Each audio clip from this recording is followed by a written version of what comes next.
Hello and welcome to the channel. And in our today's lecture, we are going to discuss Sphinx by Thomas Carlyle.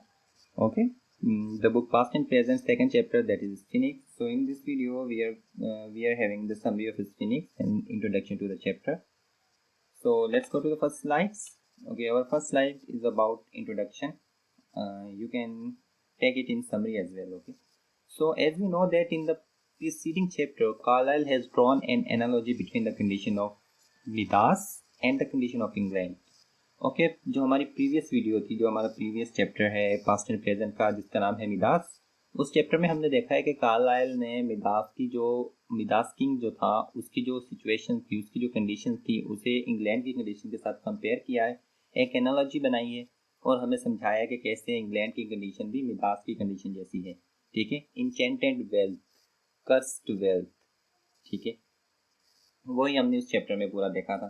लेकिन इस chapter में क्या हो रहा है? इन this chapter he alludes to the fable of Sphinx to drive it home to his readers that unless they answer the question of questions, what is justice?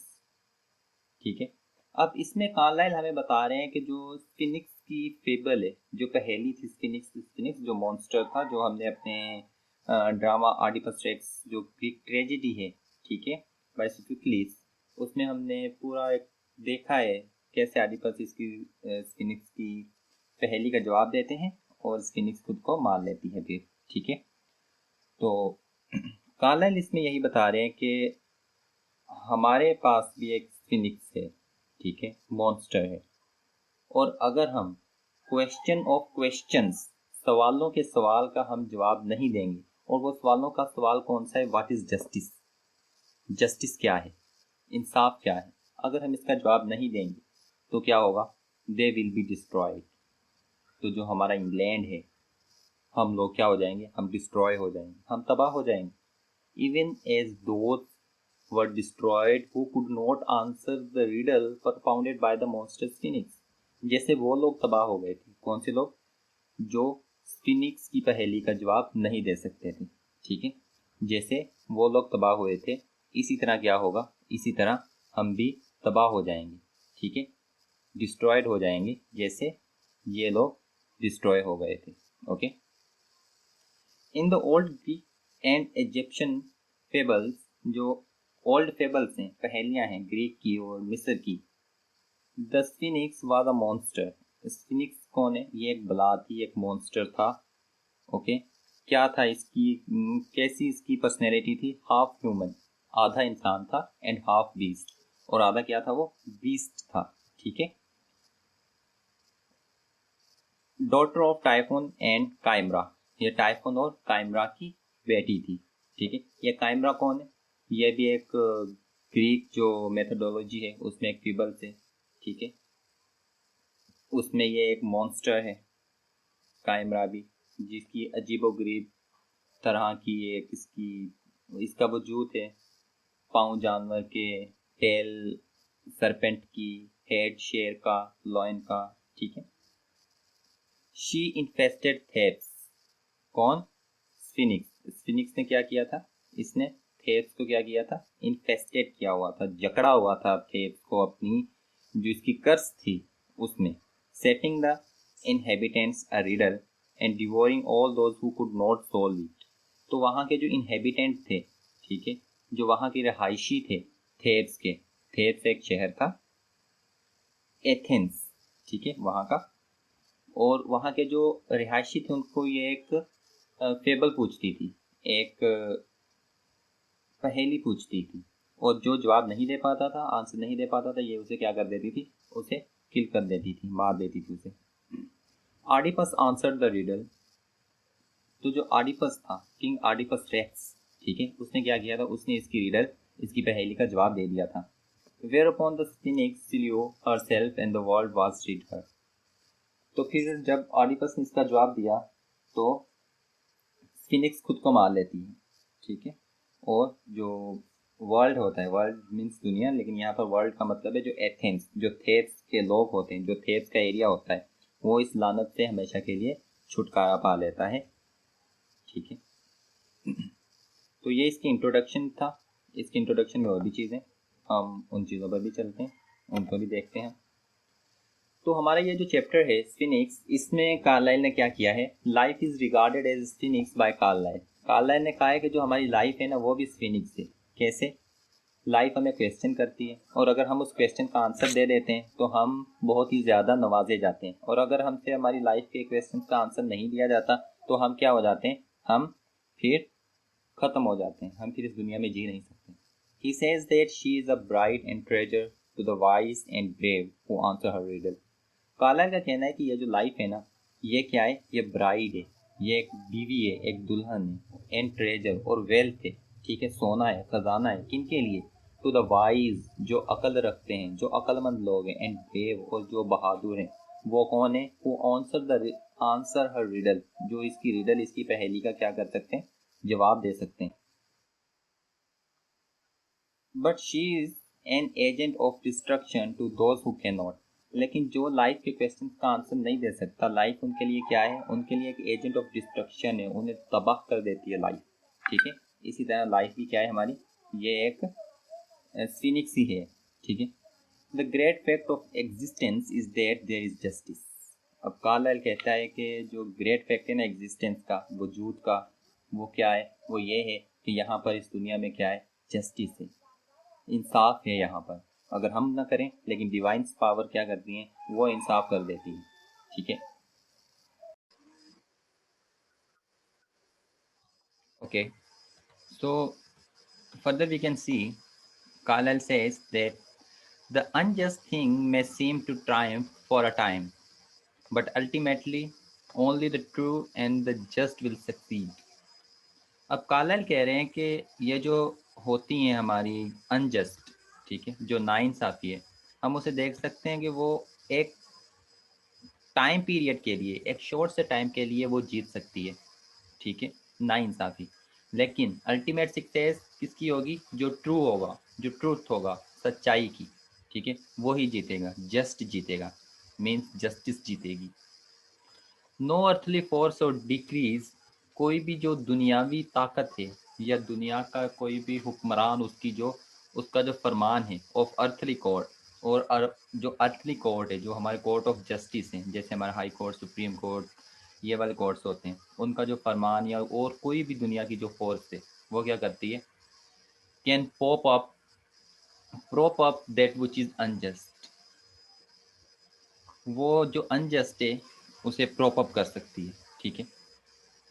Await the issue in all battles. If you await the issue, each fighter has proposed according to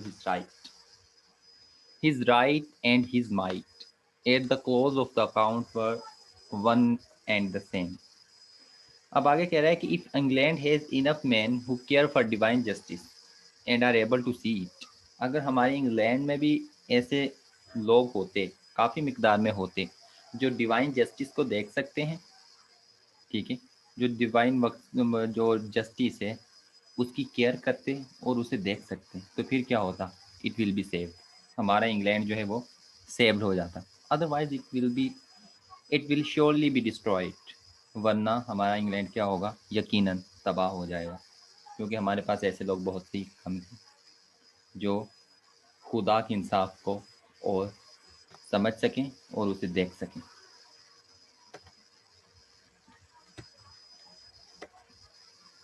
okay, तो ये हमारा जो chapter है, अब इसमें Carlisle क्या बता रहे हैं, फाइनली हम उस पॉइंट पर आते हैं।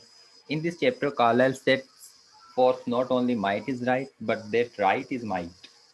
ओके, अब कार्लाइल ने इस चैप्टर में हमें यह बताया हुआ है कि जो राइट है वो माइट होना चाहिए, ना कि माइट को राइट होना चाहिए। माइट माइट का में क्या मतलब होता है, जिसके पास ताकत हो, जिसके पास वेल्थ हो, जिसके पास अथॉरिटी हो, वो राइट। अगर उसने गलत बात कर दी है तो वो क्या है, वो सही है भाई। बट लेकिन कार्लाइल ने यह फोकस किया है कि राइट इज माइट, जो राइट है वो माइट है, उसके पास ताकत है, ठीक है। वन थ्योरी ये चलती थी कि माइट इज राइट, जिसके पास है उसकी बात मानी जाएगी। कार्लाइल ने कहा राइट इज माइट, जिसके बात सही है उसके पास पावर है। For all his gloominess, Carlyle had touching faith in the ultimate goodness and justice in this world. Carlyle का एक बहुत ही ज़्यादा एक फेथ था, किस चीज़ में? गुडनेस, अच्छाई में और जस्टिस में, ठीक है, इस दुनिया की। And in this respect he was like many of his contemporary Victorians. और इस जो इसका ये नज़रिया था, इसमें ये अपने जो कंटेम्पररी विक्टोरियंस थे उन्हीं के जैसा है, उनका भी यही बिलीफ होता था। The 20th century man is not so ready to believe God is in his heaven and that all is right with the world. तो जो 20th सेंचुरी के मैन थे ना, वो इतनी जल्दी ये चीज़ें बिलीव करने पर वो राज़ी नहीं होते थे कि जो इस दुनिया में सब हो रहा है, दुनिया में जो भी हो रहा है वो सब राइट हो रहा है और खुदा जो है वो अपनी जन्नत में है, ठीक है, गॉड इन हिज हेवन का यहाँ पर यह मतलब होगा कि जब आप 20th सेंचुरी का लिटरेचर पढ़ेंगे ना तो आपको पता चलेगा कि 20th सेंचुरी में वर्ल्ड वार के बाद बहुत सी चीज़ें बदल गई थी और उनमें से एक ये था कि खुदा, एक तो फिलोसोफर ने यहाँ तक कह दिया था कि गॉड इज डेड, नाउजुबिल्लाह, खुदा की डेथ हो चुकी है, ठीक है। लेकिन कार्लाइल उनमें से नहीं था।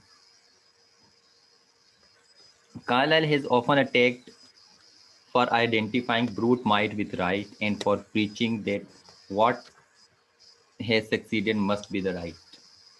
He has not erred in this respect in this place, for while acknowledging the apparent failure of Velez, he points it out that but for the bravery and patriotism of the Scot hero, the union of England and Scotland would not have been so happy a union. So righteous action is ever lost. ठीक है, no righteous action is ever lost. Carlyle की जो simple सी theory थी वो ये थी, अगर हम इसको समराइज करें पूरी चीज़ को, राइट इज माइट, ठीक है, क्योंकि विक्टोरियन एज में जो विक्टोरियन एज की सिचुएशंस थी उनमें वो मानते थे कि right is sorry might is right, ठीक है, जिसके पास ताकत है, पैसा है, वही राइट है। लेकिन कार्लाइल ने उस थ्योरी को चेंज करके बताया कि राइट इज माइट, जो राइट है पावर उसके पास है।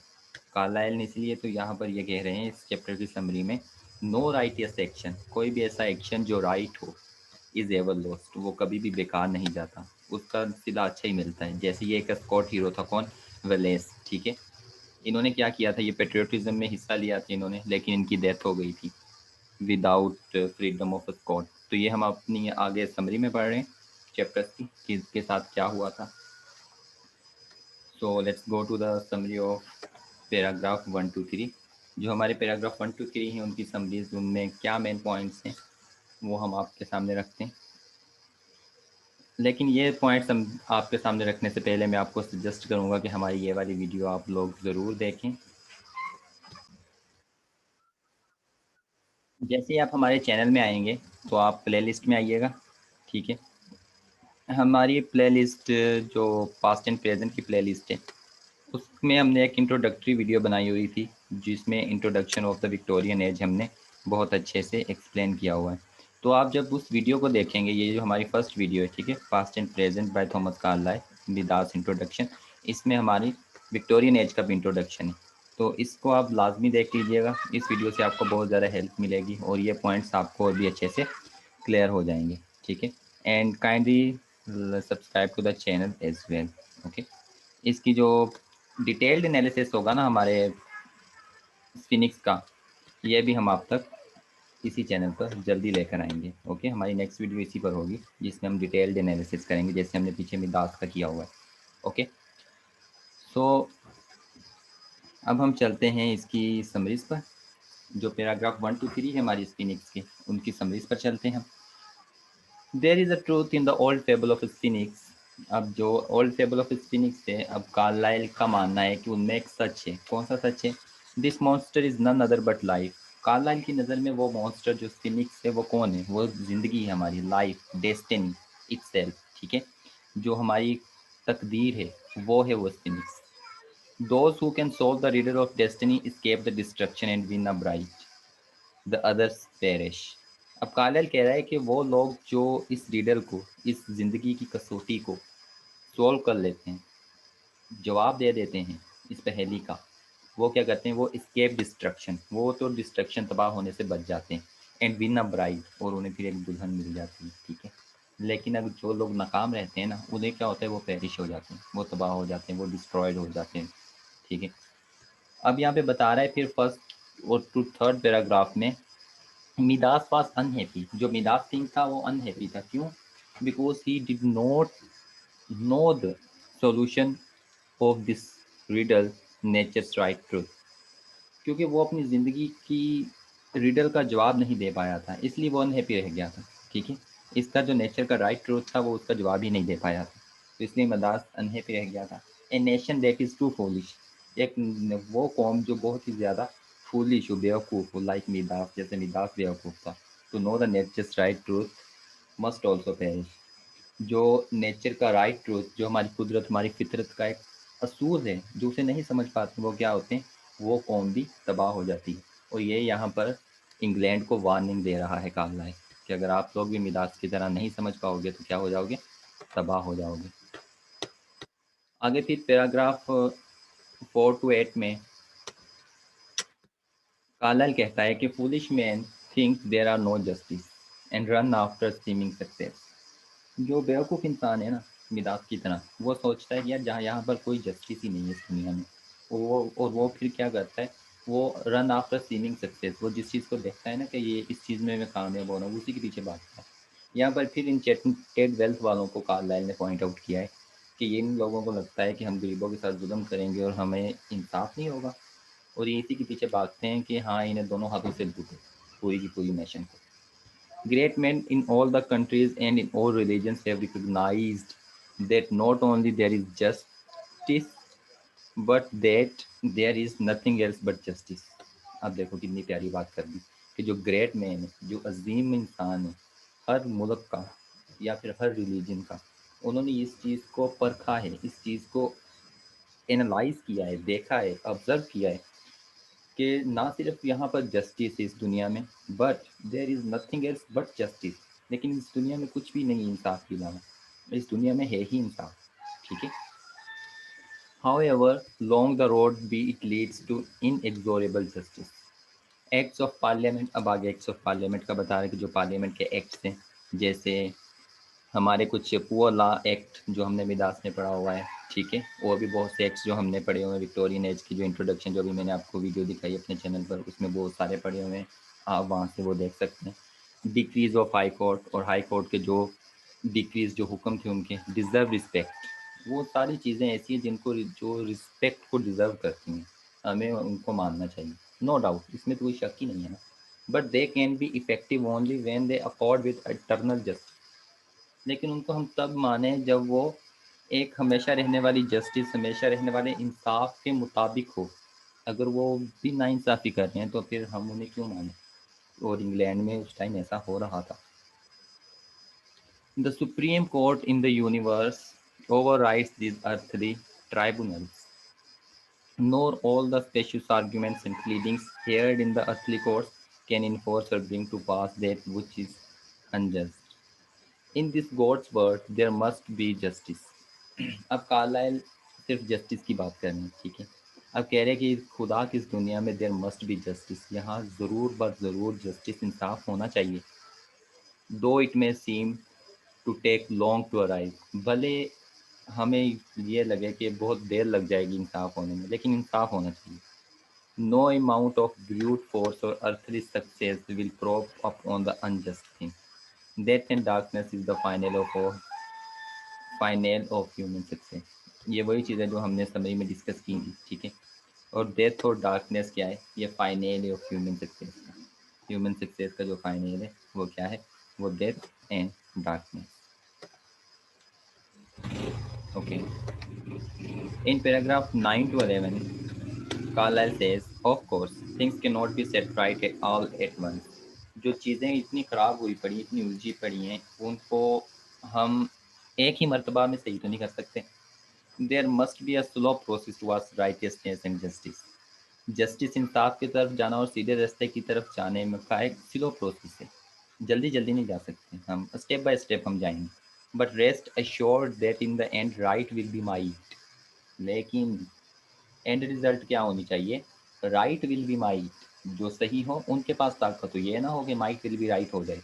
जिनके पास पावर है उनकी बात मानी जाए, नहीं, जिनकी बात सही है उनको माना जाए। The apparent success of unrighteousness will in the end turn out to be a success of the other side. ठीक है, जो अनराइटियसनेस है मीन्स इनजस्टिस है, जो गलत इंसान है, उनकी जो सक्सेस होती है वो फिर अदर साइड की सक्सेस में बदल जाती है। अगर राइट विल बी माइट को हम फॉलो करेंगे तो अनराइटियसनेस की जो अदर साइड मीन्स राइटियसनेस जो होंगे, जो राइट इंसान होंगे, वो जीत जाएंगे। Wallace died without making a Scotland free. जो विलेस था, ये जो मैंने कहा था आपको कि हम समरी में इसका डिस्कस करेंगे कि ये विलेस कौन था। तो ये ऐसे ही डाइड हो गया था, मर गया था स्कॉटलैंड को फ्री किए बगैर, but it was because of his death. लेकिन इसकी मौत की वजह से क्या हुआ था, that Scotland union with England turn to be a blessing. Scotland की जो ये इंग्लैंड के साथ यूनियन था, भाईचारा था, वो एक ब्लेसिंग, एक नवाजिश बन गया इनके लिए।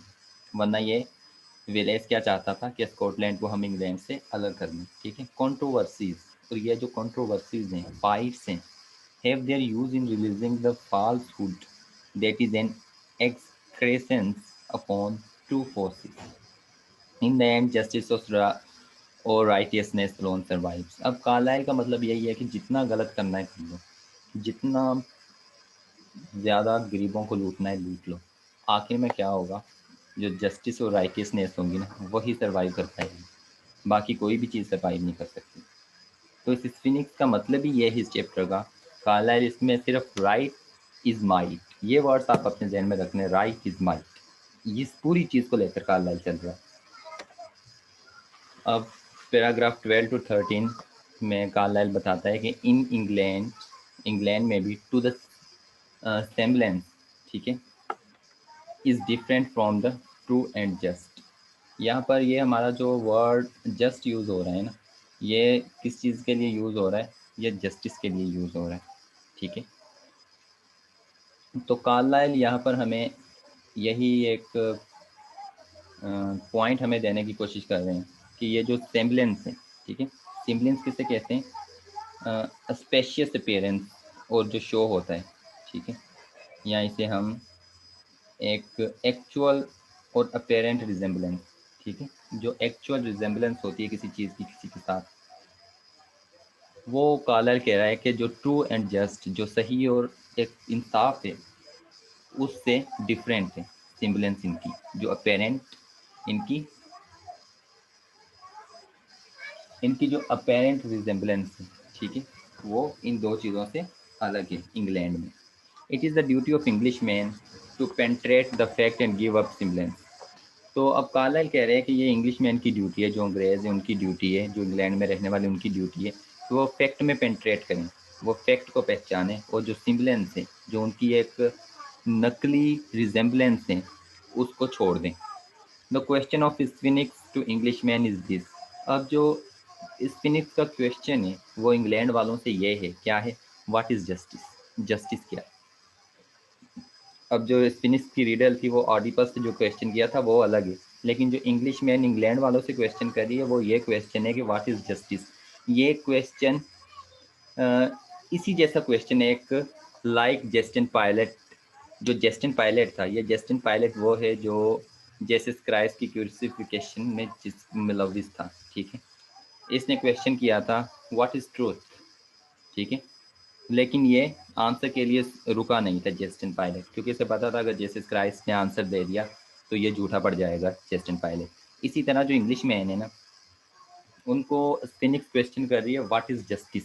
ठीक है, इसे यहाँ पे कह रहे हैं like jesting Pilate English man ask jeeringly. जो जेस्टिन पायलट था उसी की तरह जो इंग्लिश मैन है वो भी क्या कर रहे हैं, वो भी जेरिंगली ये चीज़ जो है इसको क्या करते हैं, आस्क जेरिंगली। जेरिंगली मीन्स जल्दी जल्दी से, ठीक है, मॉकिंग करना, इंसल्टिंग रिमार्क्स देना किसी के बारे में। जेरिंगली व्हाट इज जस्टिस, जो इंग्लिश मैन है ना वो भी पूछ रहे हैं कि हाँ भाई क्या है जस्टिस, इंसाफ क्या है। Their eyes will be open by cruel fact at last, और उनकी जो आंखें हैं वो आखिर में क्रूअल फैक्ट, एक ऐसा सच जो क्रूअल है, जिसे सुनने की इनमें हिम्मत नहीं है, उनसे खुलेंगी। Between a nation and perdition, stand only those who can see heaven's invisible justice. Nation में वही बंदे स्टैंड कर सकते हैं जो हेवन की इनविजिबल जस्टिस, जो खुदा की ना दिखने वाला इंसाफ है, उसको देख सकते हैं। Are there such man in England? फिर क्वेश्चन, क्या इंग्लैंड में ऐसे इंसान हैं जो इनविजिबल जस्टिस को देख सकें? सो ये थी हमारी आज की वीडियो। पास्ट एंड प्रेजेंट का जो सेकंड चैप्टर है फिनिक्स, उसका इंट्रोडक्शन एंड उनके पैराग्राफ्स की समरीज। तो मैंने भी आपको शॉर्ट शॉर्ट सा बताया, लेकिन वीडियो फिर भी लंबी हो गई है। तो चैनल को सब्सक्राइब कर लें, क्योंकि हमने अपनी नेक्स्ट वीडियोस में इनके जो पैराग्राफ्स हैं उनको एक्सप्लेन करना है। ठीक है, जैसे मिदास को एक्सप्लेन किया हुआ है, वैसे ही हमने इसको भी एक्सप्लेन करना है। Okay, so stay tuned and be with us. Thank you.